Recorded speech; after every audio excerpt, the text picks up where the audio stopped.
Hi, this is Mark at Dingdong's Garden. This is St. Anthony Fig. This is the first of our honey figs to ripen this summer. The previous four have been darker colored figs with a red pulp on the inside, but this will be the first one to have a light colored interior.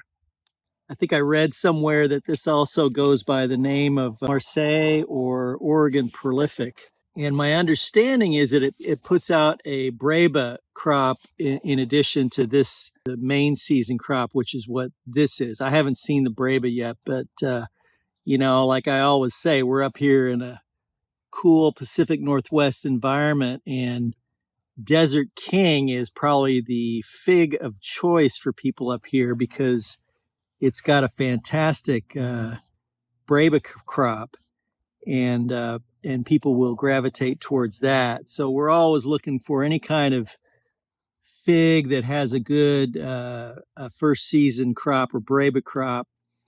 So if any of you all know one that's very productive, I'd love to hear about it. While these are all ripening very quickly together, it's clear that this one here is the furthest along, and so let's go ahead and take a look at it.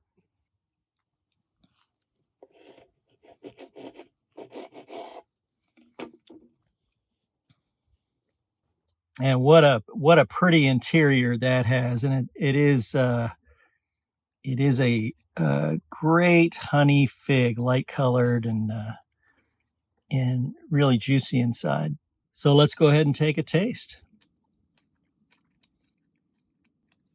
Yeah, that's a great fig.